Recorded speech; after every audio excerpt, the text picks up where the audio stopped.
you ever felt like you've tried everything and nothing seems to work? You tried the books, the programs, the planners, the podcasts, the gurus, the things that you're following on social media, things that even your friends have suggested. But for some reason, it just doesn't seem to work. It might even work for a while, like that diet you tried that, you lost some weight on, and a couple of weeks later, no. We've all been there. If that's you, I want you to know something. The problem isn't that you're lazy, and it's not that you lack willpower. It's not that you don't know what to do. It's that you've been looking at change from the wrong perspective.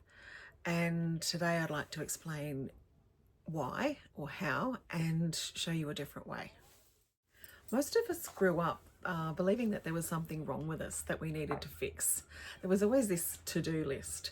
Maybe we were sort of always trying to lose weight, which was me, trying to become more confident, more organized, to declutter more assertive, and the list just goes on until it's all this stuff going around in your head that there's something wrong with you that needs fixing, and that for some reason you're not fixing it.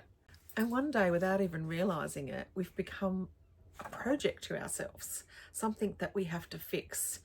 And we often don't do it very nicely to ourselves. Here's the thing. Would you enjoy spending time with someone that was constantly telling you that you weren't good enough and that you needed to fix things, that you weren't trying hard enough? I don't think so. And yet many of us speak to ourselves like that every single day, and several times a day. We tell ourselves, I have to, I should. I don't know why I'm not. It's the tone of voice even that we use to ourselves when we're saying all these things. And it's constant, it's all day and in the middle of the night. And sure, sometimes pressure gets us moving. I remember I used to leave all my exams and things and assignments right till the last minute. And then that pressure was the thing that would get me going to do it. But your life shouldn't be revolving around pressure every day to do things. That's not a good thing. It rarely creates lasting change. It just creates a whole pile of resistance. Your nervous system then steps in to try and protect you from all this resistance and pressure. And instead of moving you forward, you start to procrastinate. You get on your phone and you start scrolling, or you find something to clean that doesn't really need cleaning. Go shopping on Temu. That's what I do. Lots of things. And it's not because we're weak, it's because our nervous system is trying to protect us and keep us safe. One of the biggest mistakes we make is trying to build a life or create this perfect life that we think we should have before we even know the person who will be living that life, which is us. We start following advice from people with completely different personalities, different life situations, different ages, lots of things, because we can see what they did work for them. So we try and transfer that over. Well, if it worked for them, why doesn't it work for me? But if it isn't right for you, then it will never feel right. And it's like putting on clothes that belong to someone else who's a completely different body shape and size, and wondering why it doesn't fit and you don't look as good. Ever noticed how often we decide that Monday will be the day, or that tomorrow we are going to wake up and not eat any more sugar, we're going to start a business, we're going to finally find out what colours suit us and get going on that. We'll get more organised, we'll declutter and finally create that art space or creative space we wanted, and on, all on the one day, tomorrow. No wonder we feel exhausted. No wonder we can't start or do anything. That's a lot. If you've seen any of my other videos, you'll know that I'm a big advocate for one small change at a time, one small step, not all at once. That's how real change happens. Another thing we do is we focus on all the things we have to give up or don't want to do. Think about diets, for example. We might be focusing on not eating any more chocolate or ice cream or our favourite dessert or snack. The things that bring us comfort and joy, we're going to give them all up because, you know, we have to. What does your brain do? It immediately starts resisting because it starts to think about all those things that you're giving up. You start seeing them everywhere. Everyone's enjoying wine. That thin person over there is eating their ice cream and enjoying it. What's going on here? So we blame ourselves. It's one of the main reasons why when we try to give something up, that it doesn't work, and it sometimes even gets worse. Trying to give up smoking and you're looking at all those pictures on the packets of cigarettes of, you know, rotting and decaying feet and mouths. It's enough to send anyone into a panic and feel anxious. And what do you do when you feel anxious? You do the one thing that brings you comfort, which is your habit. Smoking, eating, scrolling, gaming, whatever it is. It sends you straight back to the thing that you were trying to actually improve or get rid of. It also creates a whole lot of shame, you know, because you've gone and binge scrolled or binge eating or chain smoking after you feel all this stress, and so you feel all this shame, and shame creates more stress. And what does stress do? It makes you reach for the comfort thing again and even more. It's this cycle that goes round and round, and it's not your fault. And the thing is that the behavior isn't the real problem. We kind of know that we're doing whatever this thing is that we want to stop doing, but this thing is actually helping us in some way.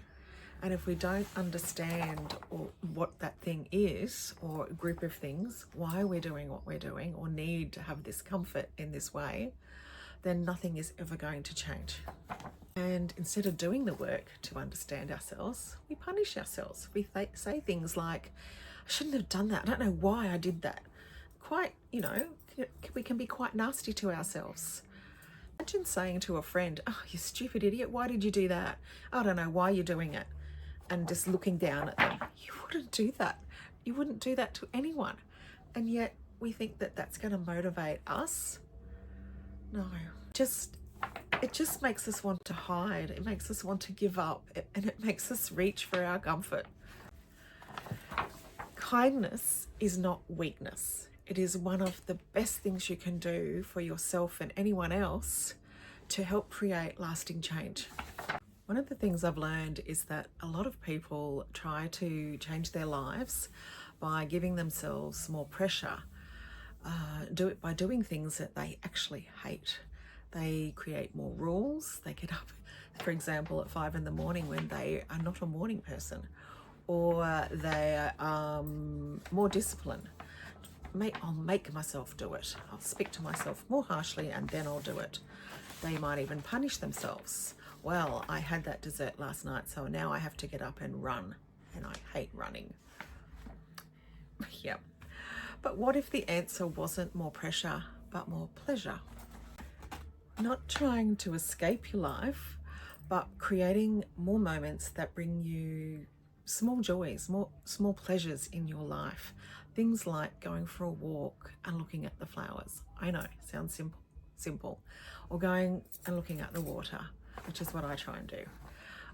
Reading, spending some time reading.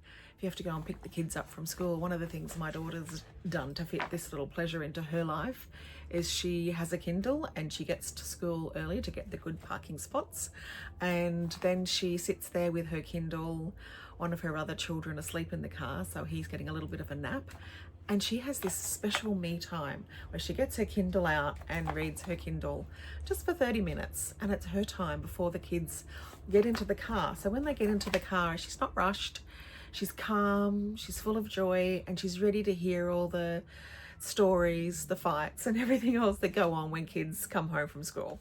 These moments aren't rewards. You don't have to do anything to get them. They're moments of nourishment, and they're for your health, for your well-being.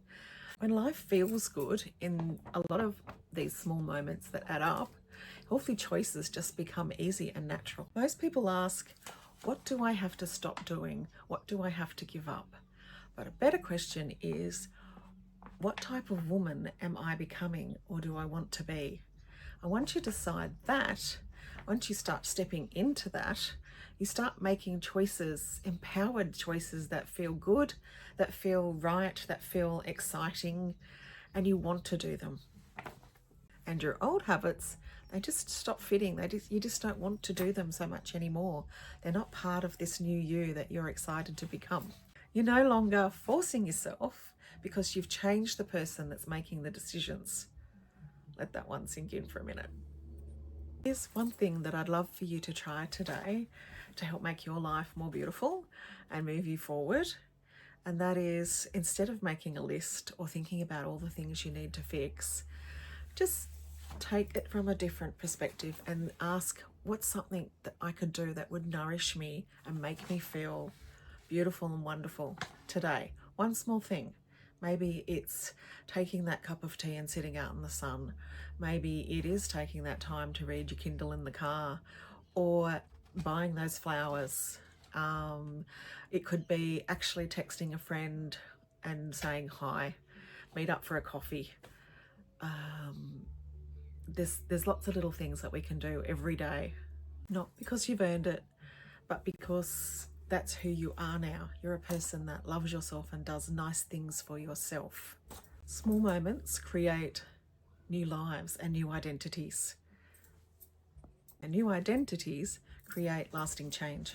Today's bit, woo! I am in a houseboat, so it does rock a bit sometimes.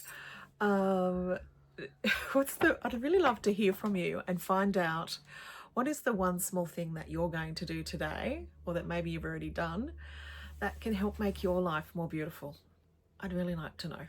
If you'd like more gentle encouragement and practical ideas, don't forget to subscribe.